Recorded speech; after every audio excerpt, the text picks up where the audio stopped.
best to help to have a better ecosystem for innovation and education in Europe, but also beyond. And so I will try to inspire you a little bit. Maybe some of you would like to try to do some kind of project as well for education model. So I'm coming from the future.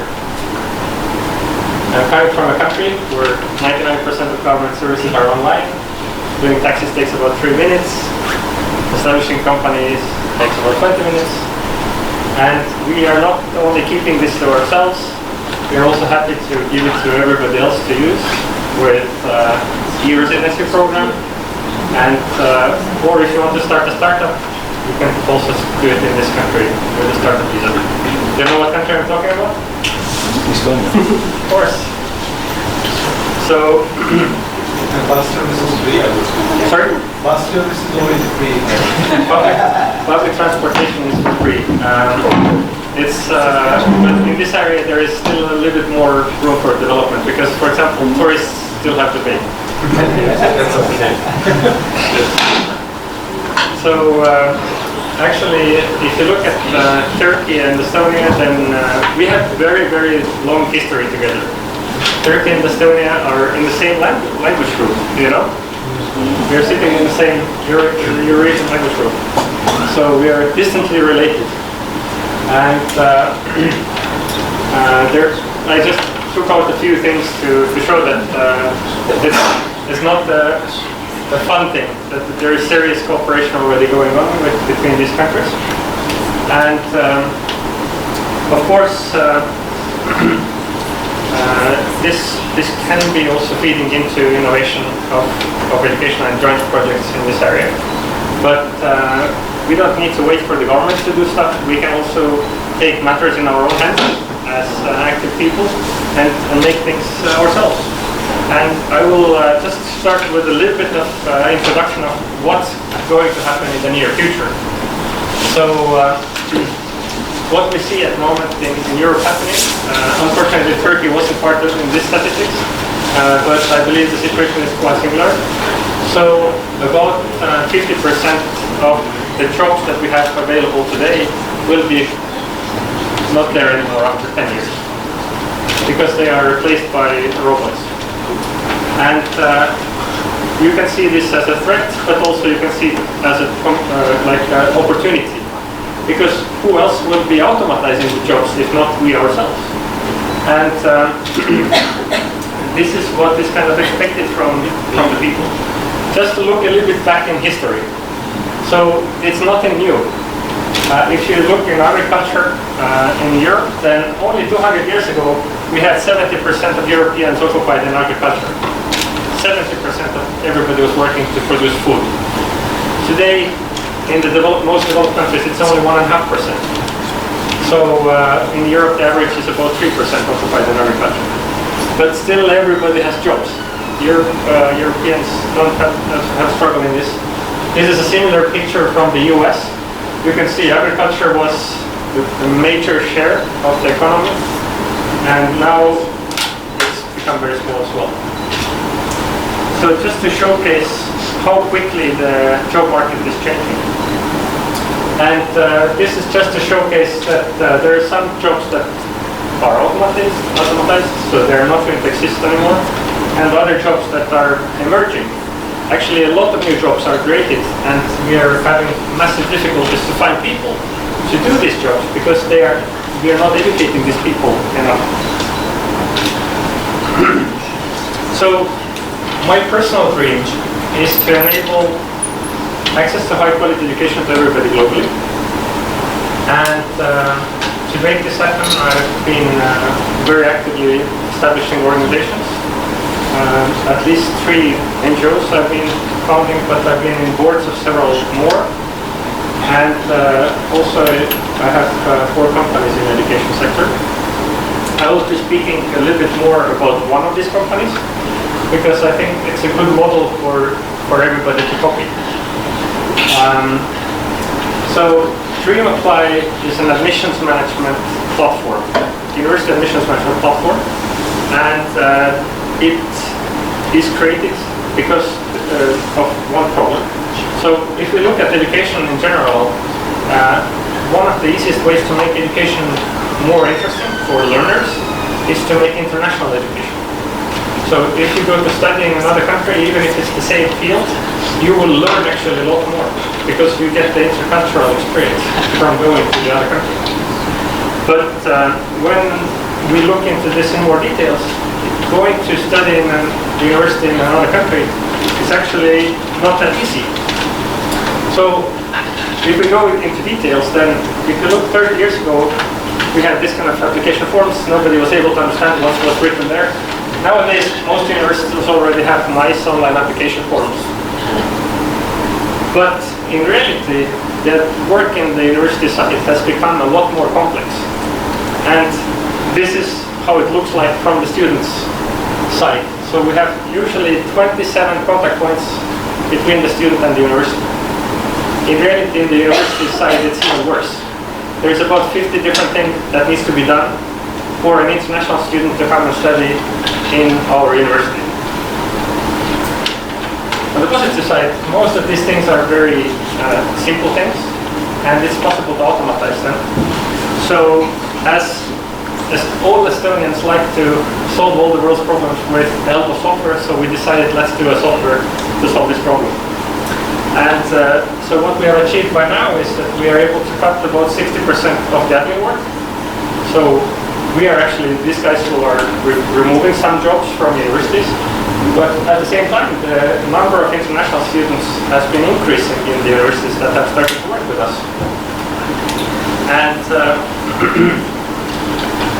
there is quite a few examples of systems that are running on this platform. So the Estonian national system, Hungarian national system, 3 of the oldest universities in the world are using our platform. So University of Siena, for example, in Turkey, METU,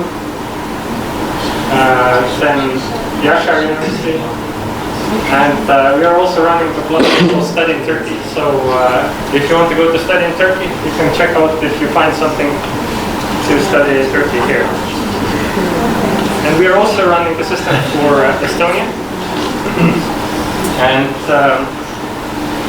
what we have achieved with the system in Estonia, we don't have slides here, is that when we started to cooperate in 2011, Estonia wasn't very international. There wasn't many international students.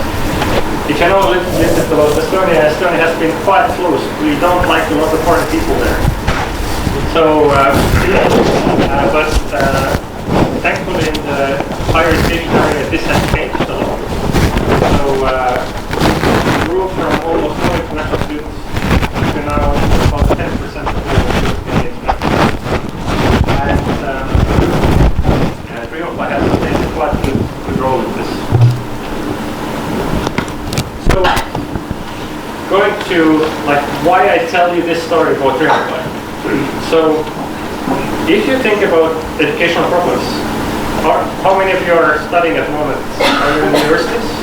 Okay, almost everybody, besides the front row. So,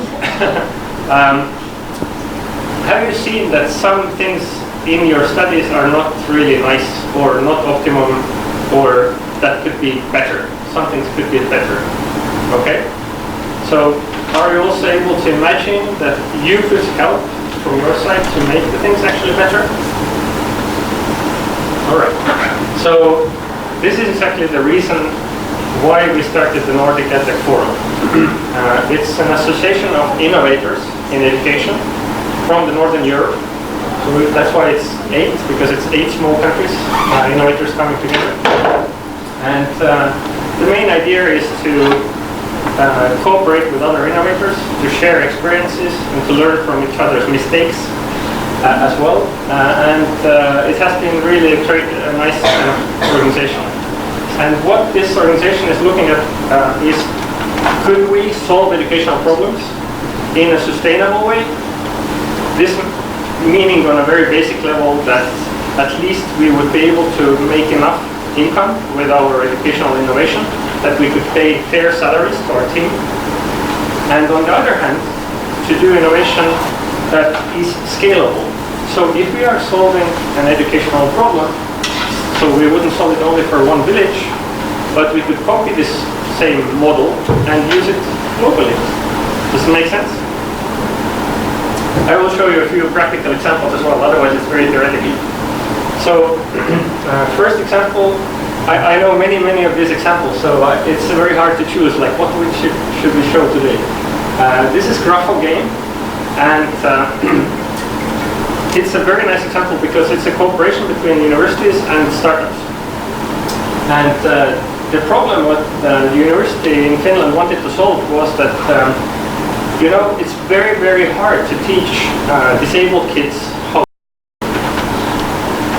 Very often it's one-on-one work, and so you spend a lot of time, and it's frustrating also very often for the teacher, because the learning development can be very slow. And what this university found was that we are teaching reading in general in a totally wrong way, because using alphabet for teaching how to read is not suitable for human brain actually. So they saw that if we use syllabus-based way for teaching how to read, we are a lot better off. So they built a methodology, a new methodology for reading, and they didn't know how to make it into a product that everybody could use. So they turned to a startup, and in cooperation with the startup, they built a software, a gamified learning environment for how to read. And Cambridge University ran a study in this software, and they found that there was no difference if the teacher was sitting beside the kid when the kid was learning how to read, or if the kid was only playing the game and learning how to read, and the kid learned the same fast how to read. So why I really like this kind of innovation is that we can free up the teacher's time, and then this time can be used to do other things that otherwise teachers don't have time to do. I will show you the short introduction video about this as well, and then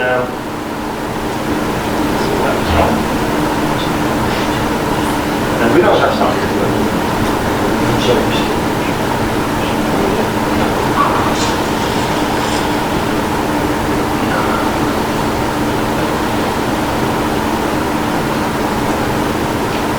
Somebody could help me with the sound.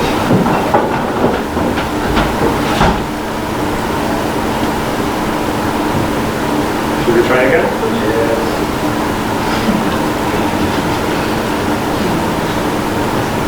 That was great.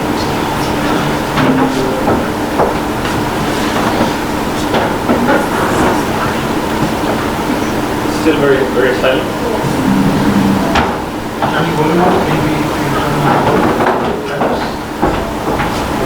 HDMI, then you need to change the source of the sound. That's good. That's better. Correct. Third time? Yeah, that's the challenge. That's good.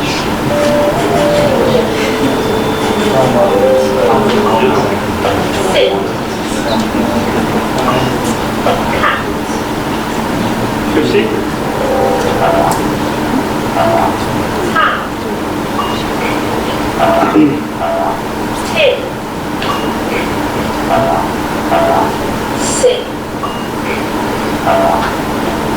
And let me tell you a few words about why we need to free up teachers' time. One of the reasons is that firstly we are having a massive lack of teachers. Inside of the world we have about 64 million teachers missing at the moment. And it's very difficult to convince people to become teachers. So if we can make innovation that can free up some of the teachers' time, then we can a little bit reduce this problem. Or maybe a lot we can reduce this problem. But another reason is that very often kids are not developing academically because of other issues, not the things in the classroom. I will bring a very simple example. So let's say that you are going to third grade, your parents are fighting at home, but you don't know how to solve this problem, what you should do at home. So what happens is that the brain is occupied partially with these problems that you have and you're not able to solve.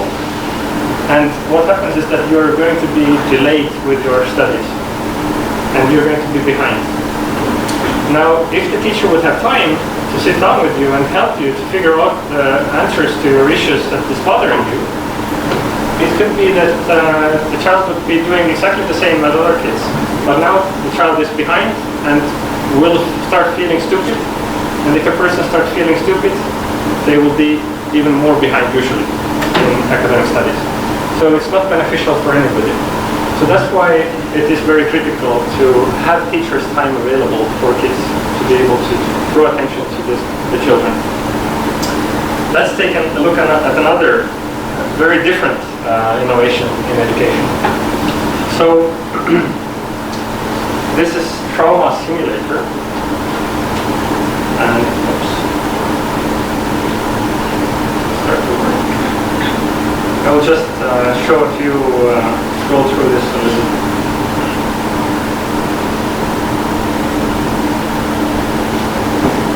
Okay.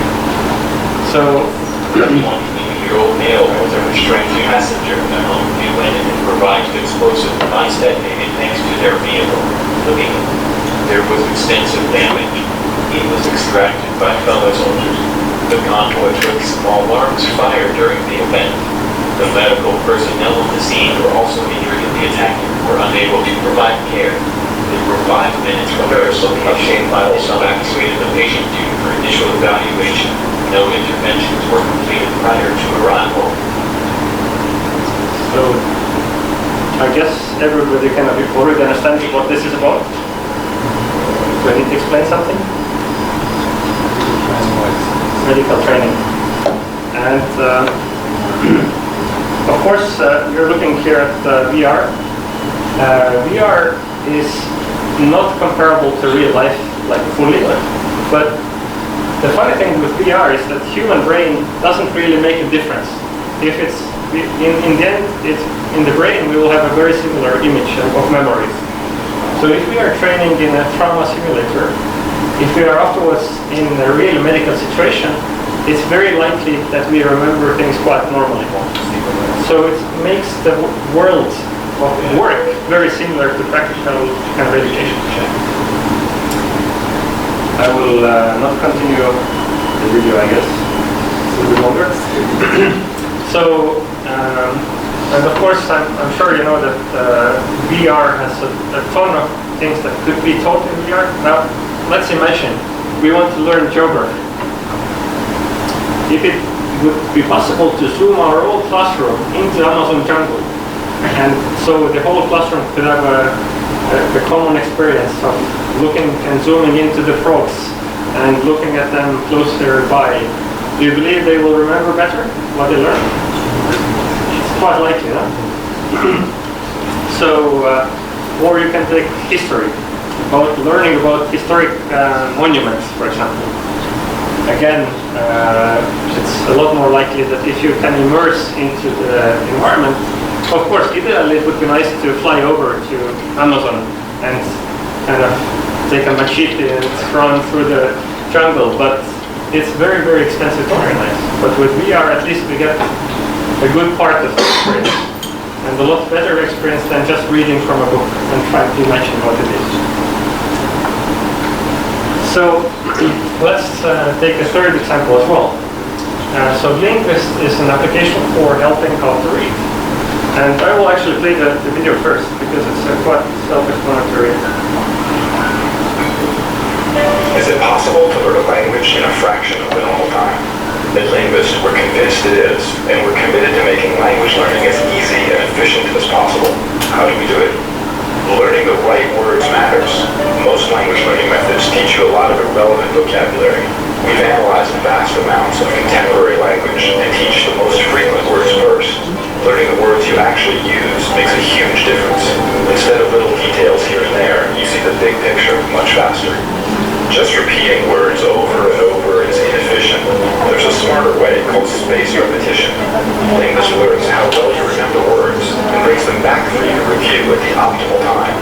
By fixing words in your memory with the fewest repetitions, you have much more time to learn new words. Linguist keeps track of your progress and mistakes and figures out exactly what you need to learn next to learn quickly, clearly, and effectively. We're reinventing language learning. Join us. Start learning a language today. Simple.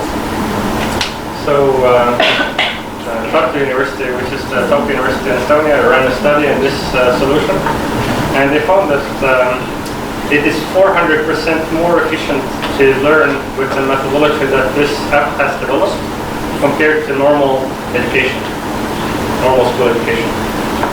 400%. And there's two major differences compared to classical way of learning. Firstly, putting focus on things that are interesting for you. So if you want to learn about cooking, then let's learn about the vocabulary around cooking. Make sense?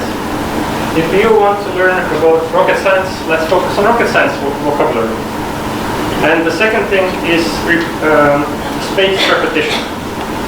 So from the first thing, if you're working on interest-based or intrinsic motivation learning, then we can see that in some cases we can learn about up to 10 times faster. So I don't know what you're studying. Is somebody studying business as well? How to make a company? Okay. So I had a discussion about that with a very renowned professor from Aalto University in Finland, and he said that there is about 10 times difference if we are just teaching theoretically how to, or if the students are actually doing, if they want to do a business, actually they will do a business. So the ones that are doing a business will learn about 10 times faster, the same amount of theory. And so this is how important it is to focus on intrinsic motivation in learning. Secondly, spaced repetition. Our human brain is unfortunately developed in a certain way, or fortunately. So when we want to remember something, we need to repeat the experience. And spaced repetition is using this knowledge. So to try to explain it in a short way, normally if you repeat something one time, it will only stay in your short-term memory, and after a certain amount of time it will be deleted from there, and it's not put into the long-term memory at all. Now, each human brain is different in that. There is no exactly the same interval for everybody. But with machine learning, we can measure this for each individual learner. And this is exactly what Linguist is doing. Does it make sense? So at the end of the day, you will be reminded. So let's say you need to be reminded after 7 hours that there was this word. The system will keep it in mind and will come back to you in person and repeat this word for you in 7 hours. Easy. And why it is efficient? Because if you repeat the same word, let's say you take the word and repeat it 100 times straight away, this doesn't make a difference. It takes a lot of resources, it takes a lot of your time, but you will need to repeat the word after a certain time to actually make a difference in your deeper learning memory. Is it interesting? So are you already getting ideas what kind of problems you could solve in education? With keeping in mind sustainability and scalability? Only 2 principles. So I guess that was the main part of the presentation. So now it would be great to have like questions. I can tell you a lot more, but maybe you're interested to learn more about various solutions that are out there. Or if you have some other questions, just shoot. So maybe can I pose a question? How do you embed the machine learning behind this Linguist application? I didn't get that point very well. Just it was reminding after 7 months, 7 hours or something with this? So it's so each human has a little bit different way of how the memorization works, and so spaced repetition needs to be measured for each individual, and the system is keeping track of how well you remember things. By asking questions? There is a whole system built around it, but basically by looking at if you remember the word that you were learning yesterday. And how quickly you need to be reminded to save it in the long-term memory. So that's the method. But check it out. I mean, it's available. I think they have around 3 million users. This grapho game that you showed at the very beginning, does that work? Because you made a point on that it's easier to learn with syllables rather than with letters. Yeah. But of course this was now English, and very often English words are very short, and you can use 1 or 2 syllables for a word. Yeah. But let's say Polish is much more complicated already. So have you tested whether that works as well for other languages rather than only English? I'm certain that they have, but I personally haven't looked into this. So I believe that they have because I think most of the Finnish students in the Finnish general education use this methodology. About 20,000 students was mentioned somewhere. So it's quite well established in this sense. Yes? So at some point of your presentation you mentioned that because of day-to-day basis problems that students are not capable of focusing on their curriculum and Yes. everything, and you mentioned that teachers should be supporting them in that field, but wouldn't that make the missing professors number even more outrageous, because that is adding another qualification to the teachers, which is them kind of replicating a psychologist or even maybe a psychiatrist at a certain extent. So, in most cases, at least this, I haven't looked at research on this, Yeah. but I believe in most cases we are talking about basics kind of coaching skills. So it's not actually eliminating the problem, but maybe channeling them to the correct resources that they get. you can, let's say most problems that kids are struggling with aren't so complicated for grown-ups. But you need to have the right attitude and the right skill set and how you are approaching the kid with this problem. That's why I'm mentioning this, that we need coaching skills. Because coaches, so if you have a problem and somebody tells you that you have to do this to fix it, then trust me, most kids are locking themselves out and not doing anything. So if you are asking the right questions at the right time, it's very likely that you are able to help the kid guide them through these problems that they have. Yeah, I see. So, but that's still limited for a certain age group. Well, I'm trying to keep in touch with nowadays youth as well. So, and I've got 2 sons, 11 and 13 years old, so I need to talk to them once in a while. Yeah. So, the problems that if a person develops, then they are all the time kind of getting new levels of complexity that they are working on. That could be quite easy for a grown-up to understand. Okay, so a 10-year-old guy could be stressed about, oh, should I have a girlfriend or not? It could be a problem for him. But for a grown-up, you can say that, well, just take it easy and it will be fine. So don't worry about it at the moment. I mean, it will come when the right time is there. So just to give a very, very basic example. Okay. Yeah, thank you. There was a question here first. Actually, I was going to give an answer because that is what we call tutoring in our university. I am responsible for 8 students, like a big brother. Every 2 weeks, 15 minutes, I'm just sitting and asking if everything's okay, is he studying well, everything's okay at home. I'm not an expert again. If there is any issue, I'm just elevating this to deal level. I have also 2 kids, so some 57 years of life experience, just trying to act, older brother, big brother. That is what we go to. Not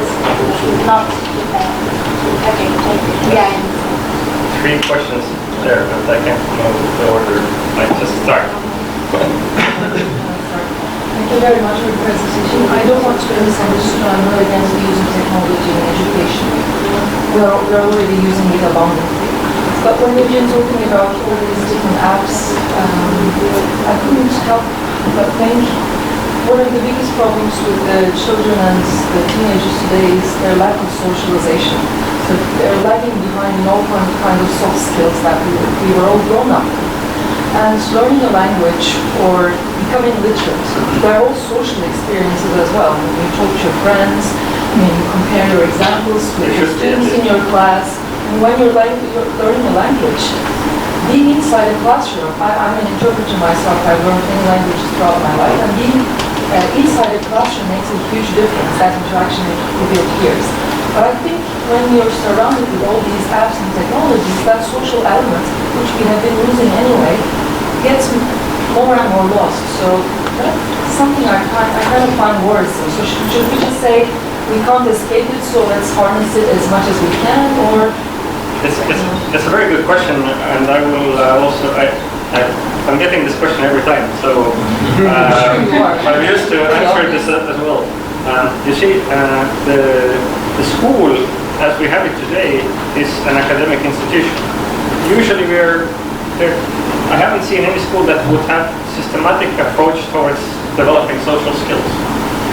So, and even the methodologies that the schools are using for teaching are usually not creating social interaction between the learners.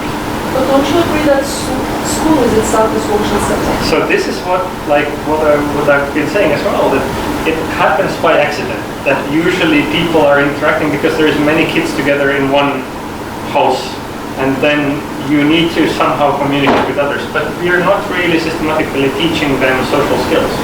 And I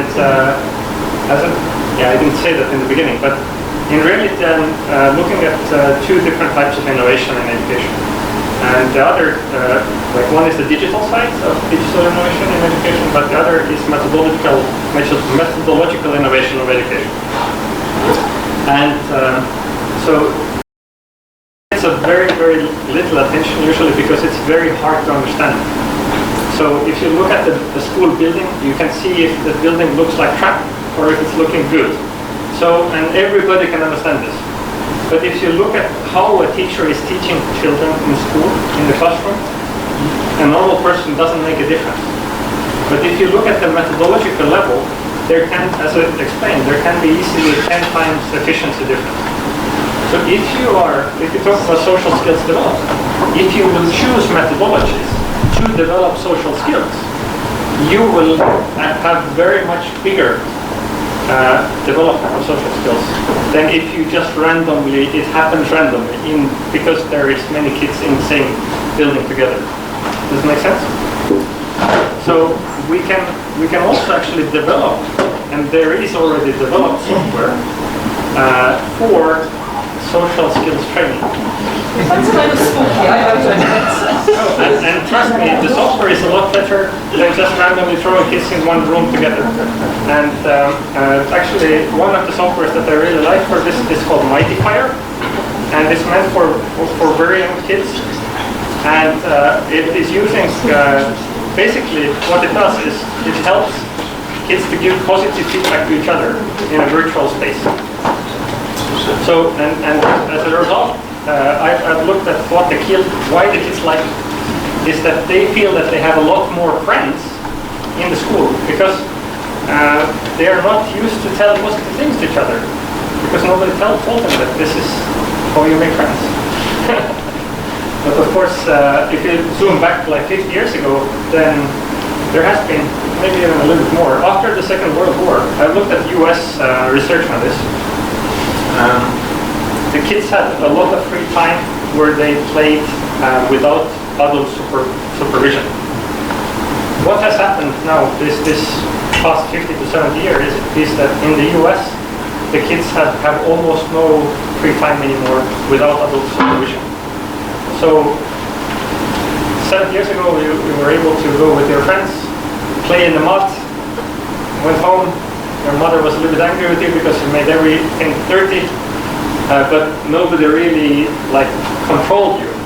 And the kids developed a lot of social skills through this. And now the research is showing that because of not allowing the kids to play on their own, we call it free play, then we are missing out these social skills. The kids don't learn about themselves, they don't learn about what they like in life, they don't learn about who they are. And they will have, and the research is trying to show that they're probably having a lot more,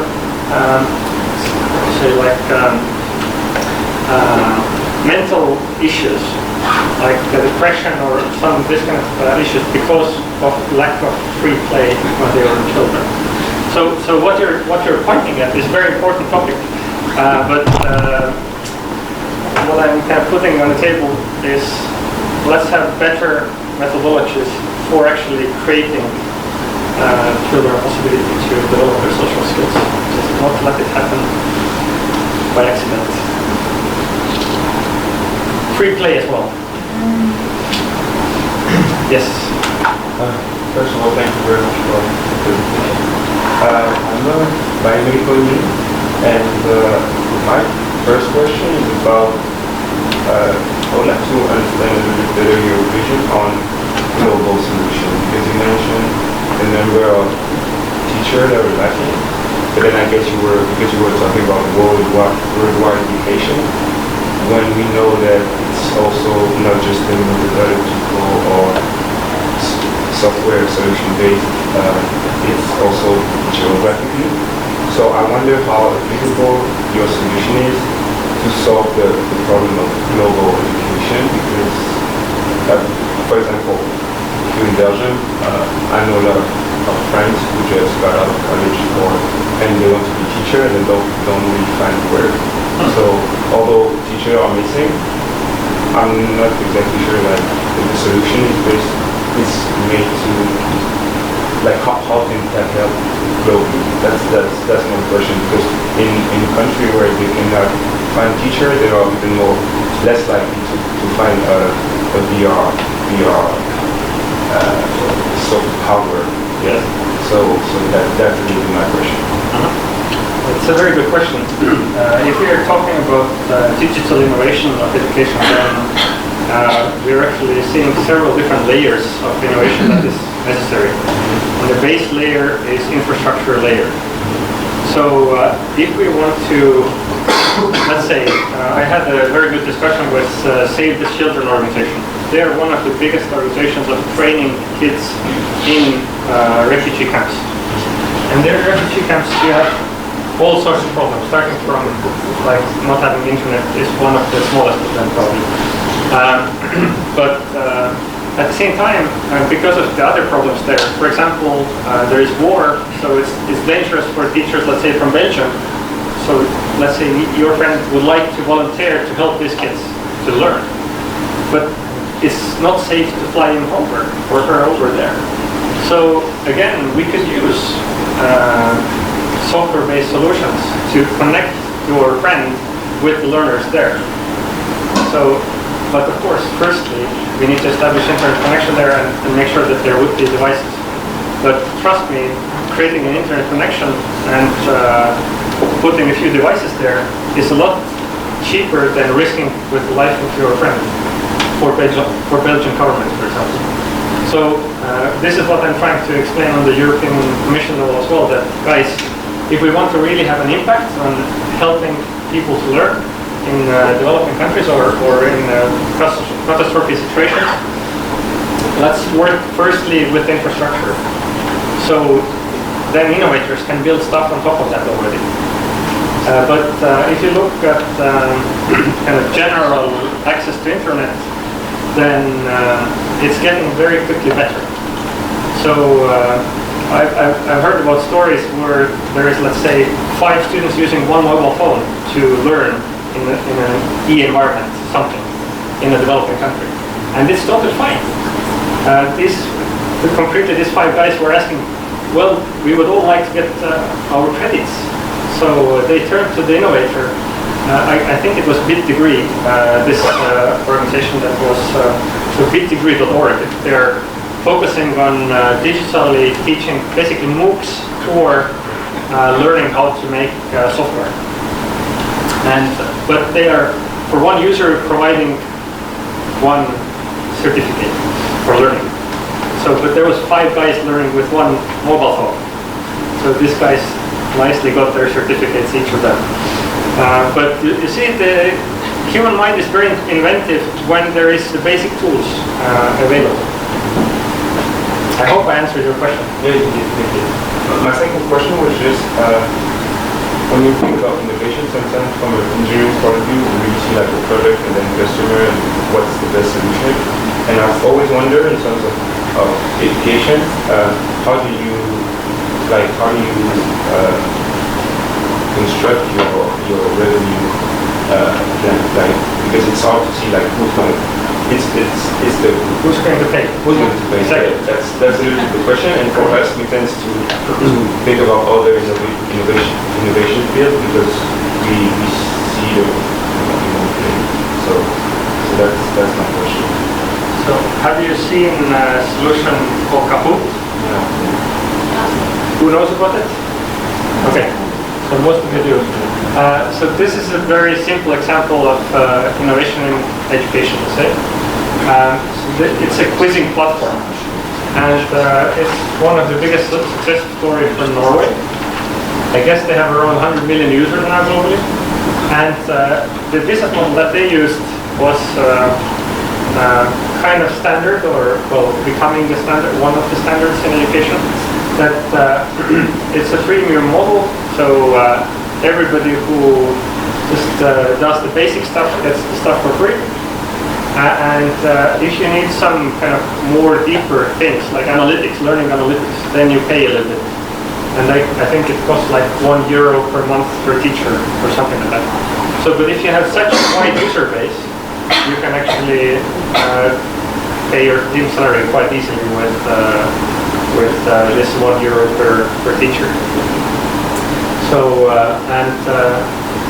but education startups are measured exactly the same way as any tech startups. So Kahoot's valuation last investment round that they took was $300 million because of having 100 million users. So it is possible to make really a good business for your team in the education sector. Of course, I mean, if your goal is to just make the most successful tech company, then education is probably the hardest area of life where to do this, because mostly you need to really work your ass off to make things happen.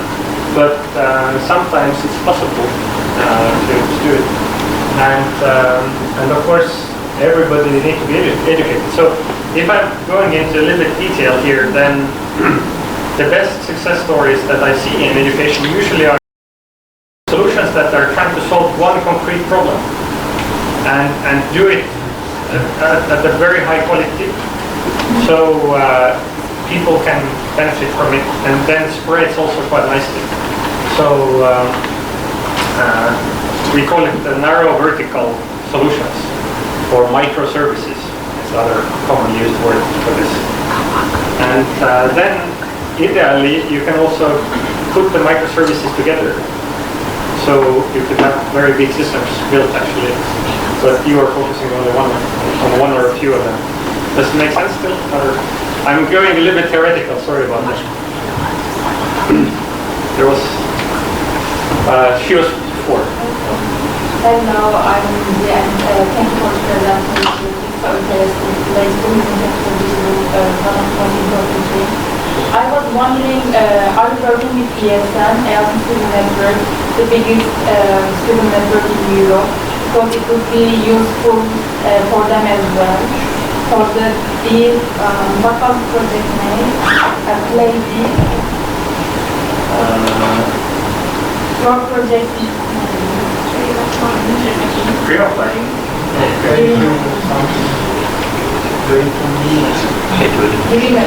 Too much presentations. For learning languages, So we looked at graphical game and linguists today. I actually just had a meeting with ESN people last week. As much as possible, I'm taking time off to also go to education hackathons to mentor people like yourself who want to come up with new solutions for educational problems. And there was one group from ESN who wanted to create a solution for new international students coming to study in a certain country. Because there is so many things that they need to work on, starting from finding housing and also registering in a new mobile company or mobile operator and stuff like that. And it's all very hard if you go to a new country and you don't know where to go. So, so I am also. Actually, I thought that it could be useful for the agreement as well. If the two universities are not keeping in touch, they could be, thanks to your application. We have already actually developed one solution for this as well. So this is called Dream Agreement, and it helps to manage the. So there is an agreement needed between the sending, receiving university and the student. So this is an online version. So you can also sign your agreements online and keep it up to date. I will not go into more details with that. Also, you mentioned that you are working with the Commission. What kind of projects is it? Is it related to EA or? So the European Commission is mostly interested in, they are inviting me to speak about innovation and lifelong learning. Because of what we saw in the beginning of the presentation. So we need to upskill a massive amount of European workers. And about 50% of them, to be precise, will be losing jobs. So the problems are actually starting from a very basic level. About 70 million European citizens don't have basic computer skills. 70 million out of 500 million. So, so there is a lot of work to be done here, also in adult education. And many of these things can be made into really user-friendly online solutions. So, I mean, I believe we need hundreds of thousands of this kind of microservices type of learning solutions. I think now it was you. Thank you for the presentation. I think the most important thing about all these organizations and the application websites is that at the end of the day I understand that they are not for charity but for the project. People who are producing them are entrepreneurs and people who are, as a result of digitalization, they do follow the data of the human population. And I wonder, in terms of privacy, how do you deal with this issue, especially in Europe, because it's a very highly important concern in this continent, and I really wonder what kind of policies you have. Yes, it's very important for the project, for the people. So there are several answers that I could give. Like, so firstly, all European startups in education must follow the legislation. GDPR being one of them, like General Data Protection Regulation. But in practical life, what it means is if you really want to protect people's data, hire a hacker. So I can say that I built 2 IT companies, and it pays off very well to have a hacker in your site. Yes. It's actually really funny to see how a hacker is working with IT systems. Because a hacker builds themselves interfaces where they can see other hackers trying to attack their system. So, and they are following very carefully. They can see in the code if another hacker is trying to breach our system. And then it's funny to see how they are kind of looking at what the other hacker is doing in the system, trying to breach it, and then one moment if they have had enough, then you're out. So they're just killing the connection for the hacker. And it's quite nice to see this kind of work happening. Unfortunately, most educational organizations don't have this basic thinking that they need to hire a hacker. So there is, but it's a general problem in public sector, I would say. Not only public sector, also quite a few examples in the private sector. But usually, in public sector, nothing much happens if there is a data breach. In private sector, usually we're talking about loss of the company or loss of millions. It can be very easily very big fines. So if you are breaching GDPR, for example, you could have a fine of 20 million euros. So it can mean that with one fine your business is over. So you need to be careful and consider it in developing this. So it's a very good question. And yes, unfortunately, the life in this sense is not easy because there are bad actors out there that will try to rip you off. Yes, there was one more question there. Yeah, I actually have two questions I would like to ask. And first of all, thanks for this presentation. My first question is about the graphical game that you mentioned for the first time there. It's about, as you mentioned, that it's more effective than learning at the class by having a lecture from the teacher at this one. My question is that, first question is that, do you think such apps is going to create such unwillingness from kids while they are learning on such applications? Because after a while they're going to think that it's the funny way of learning, and when they think of that, they're going to feel like it's going to become more unnecessary for them to go to school and being with the teacher and having being sit for 40 minutes at the class and having no fun there, or maybe some fun or less fun than game or other. I really like this question. So has anybody in your general educational system ever asked you if you will recommend your school to your friend? I mean, seriously, ever? You know, this is the most common question that the startups are asking from their users. So, because it's the easiest way to understand if you have misunderstood your customer or not. And unfortunately, in our education system, we are not used to asking about, are we doing actually a meaningful job for our learners? So, it's a little bit longer answer now, unfortunately, or fortunately, but I believe it's an important topic. So, if you look at the education system that we are running today, globally actually, it was designed about 200 years ago, 250 years ago maybe, 1850s. And it was designed in the heart of industrial economy booming in the world. And if you look at how we are rendering education, it is exactly how, like what kind of context we are putting the children in, is very much resembling the previous system of economy.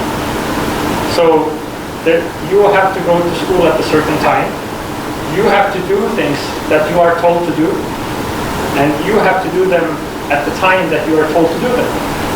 And you have to do them in a way that you are told to do them. And usually there's always one right answer and one right way of doing things. And usually the kids are not intrinsically connected to what they're doing. So in other words, we are bored to hell in most of the time in school. So, and now in the industrial company, you are going to work early in the morning, staying there for long hours, sitting. You are told what you have to do exactly.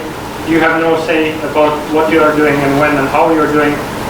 And yeah, so you can see a really clear parallels there, no? But the issue is that the school system for industrial system is not really fitting too well in the new economy, of information economy we can call it, where the person who is leaving the school should be able to work with vast amount of data, of which vast share of it, or most of it, is false information. You need to be able to figure out yourself what is true, what is false, make a difference. You need to be able to narrow down the information according to your goals. Usually nobody even tells you what your goals are. You need to tell your boss what kind of goals you're setting for yourself. So, I mean, the learning outcome in the different economic systems, what we expect from school, are totally different. And what is also important is intrinsic motivation share in there. So, as we explained before, if you like or if you're interested in what you're doing, you're developing up to 10 times faster your skills and your knowledge. That's why in modern companies, we are always trying to hire people that are passionate about what they are working with. Because we know that they are going to be a lot better workers for the company. They are going to produce a lot more. I even can tell you kind of real life stories about this. There was an English-Russian translator, who came to me like 3 years ago. And she just finished her master's degree as a translator. And he said, or she said, I really like what you're doing here. I would like to become your salesperson. I said, are you kidding me? It was more or less my reaction, like, are you sure you want to do this? Because it's going to be very, very hard. You know nothing about sales, especially about complex governmental sales that Brüksel was doing. And she said, yes, I would like to do it. And I told it's going to be one of the hardest things that you're going to do in your life. And she said, it's fine. And she started to learn herself from books of sales, how to do sales.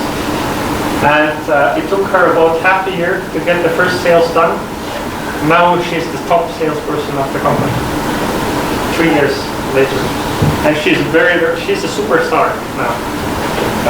So this is and you will have many of these kind of stories in modern companies of people that are just so passionate about something and they are doing well. So I hope I answered your question. It was a little bit around the corner answer, but so essentially we need to start looking at why do we have education at all in the new economic system, information era. And then we can start discussing about what should be taught at all in this kind of new context of economy.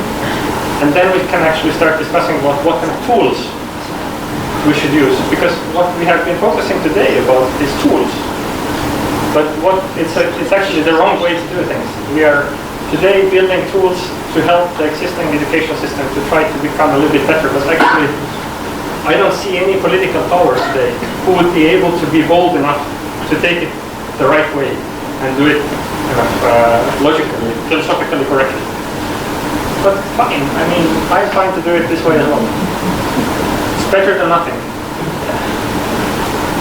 The second question, if you don't mind. Yes. It's a bit long again, but I hope you can answer it.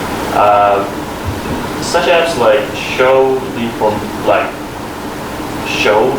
that the learning is not quite hard, but it's a funny thing, you know, in such a way. But do you think it's going to create disappointment for the kids when they realize the fact that it's not quite easy or funny to learn information when they get to a higher grade?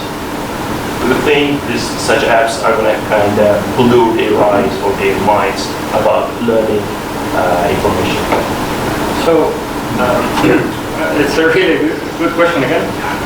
I look at it from this perspective that learning, if you look at the human brain, is hard anyways. Especially hard it is because normally we need to first unlearn, so we need to break physical connections between neurons to be able to learn something new. So if you already have some kind of learning in place, I mean some kind of information or connections between your brain cells in place, it's very, very hard. It's hard physical labor to learn. And now, if we are making it more nicer for the learner, let's say we put it in a nice looking environment or nice design, then the fact that it's hard in your brain, that physical connections need to be broken and new created, it's not going to change. So I kind of see your question from the sense that, but if there isn't an app yet, so you will build an app yourself, maybe. It gives you a reason to try to figure out, okay, how can we learn these things in a nicer way? I mean, if you look at the game of chess, for example, one of the hardest games to learn, probably there, then it is still very hard, but at the same time, because it's interesting, there is a competition element involved. Actually, there is many learning environments that you use the competition element. Even if you look at kids normally learning social skills, like they play hide and seek, for example, they are actually learning social skills because their brains are at the same time programming themselves on how to behave with other children. So,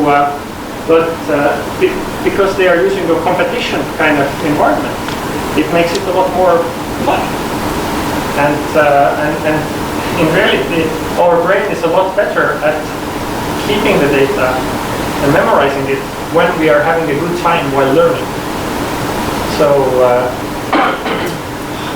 I mean, the door that you opened is a very big door. There is a lot of theoretical kind of research done on this. I think we are in a time where we are moving from old and boring way of learning into a hopefully new and fun way of learning for everything. But it will take some time. We're talking about hundreds of thousands of different learning kind of outcomes. So if you take learning into small pieces, let's say reading is one of the pieces that we want to do in learning. So you have a very concrete learning outcome there. And now if you imagine everything in life that we would have a learning outcome for, we could easily have hundreds of thousands of things that we want to learn in our life. But there is a difference if we want to learn, or if somebody else tells us that you will learn this now, without explaining us why we need it.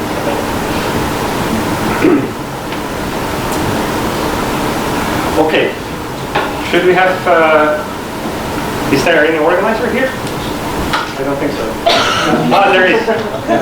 What do you think, how many questions we should still take? Okay. One more question coming. So first of all, thank you for your time today. At the beginning of your presentation, you showed us some figures about the beautifulness of Estonia. Ah, yeah. Okay. Yeah, so basically, I would like to know what was the role of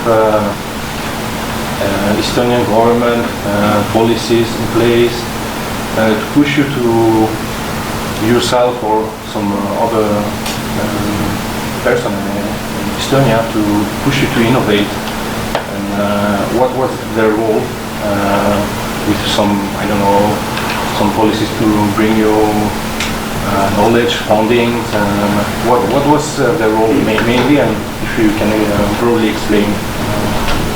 Yeah, I really love the question. You know what the biggest resource for a human being is? To be very poor. Because you have to start moving your brain to figure out the way how to achieve something. So when Soviet Union collapsed, Estonia was very, very poor. There was almost nothing. We have very little natural resources. I mean, we have forest, and it's beautiful forest, of course, but that's about it.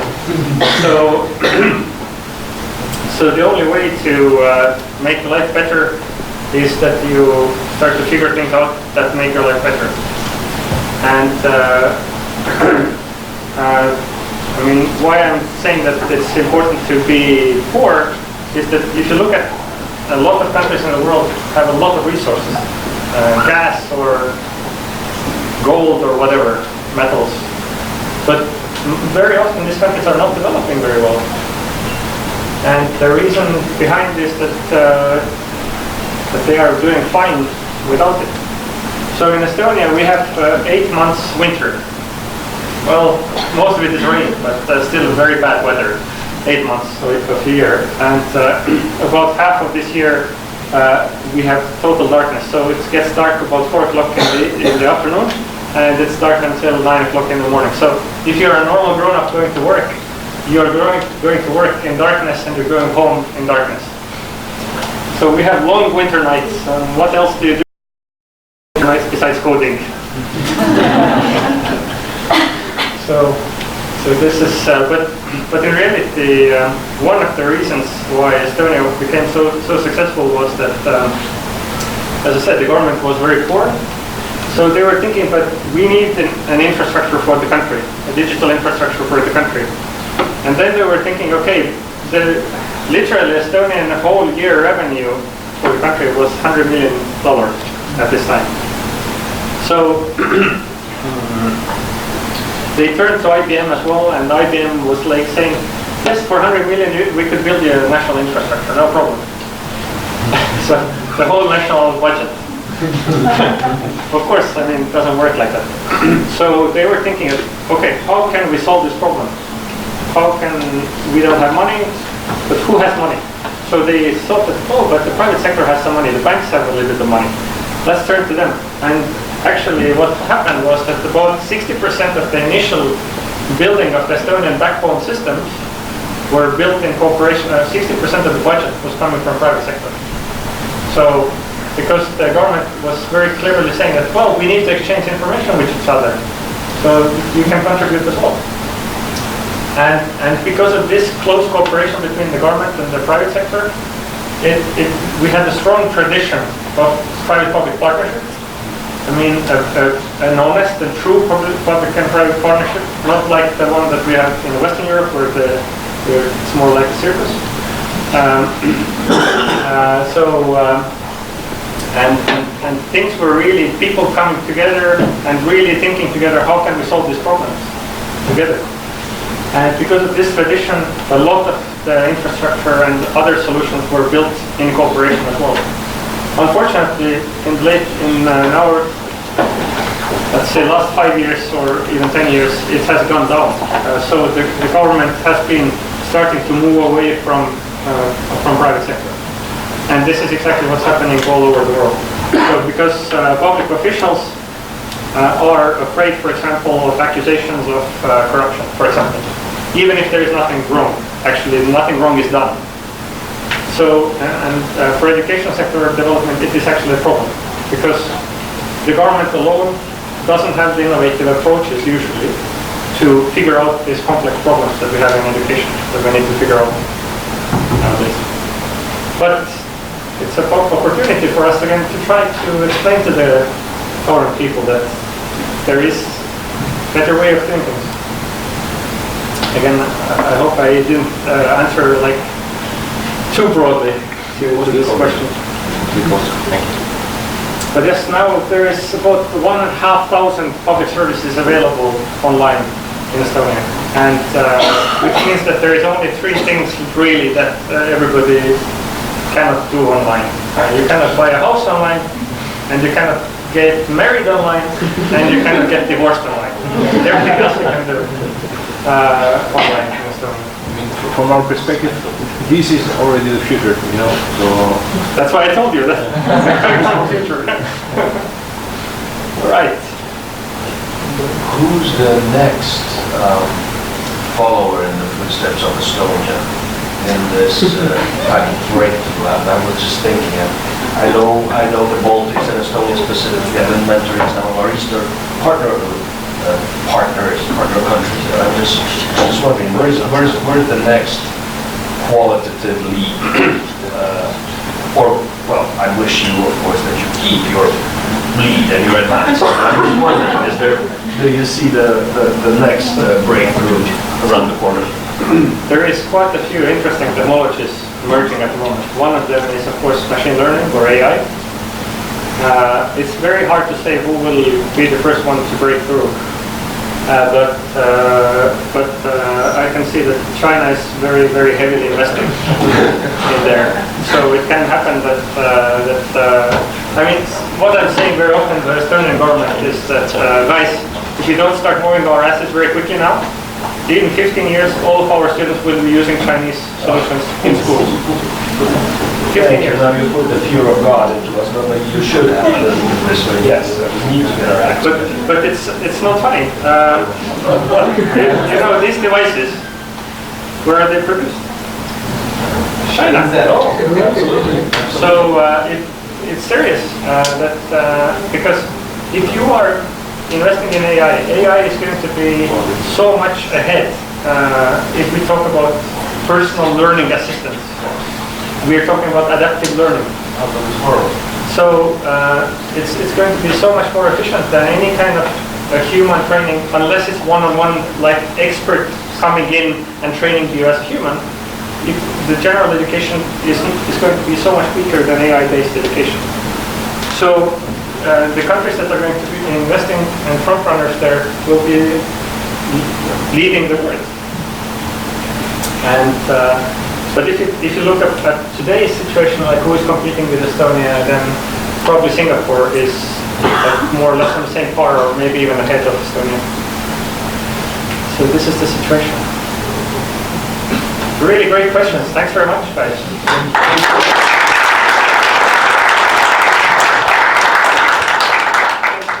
Coming. So please stay tuned to the Yunus Institute for next events. We will have more events in the upcoming months.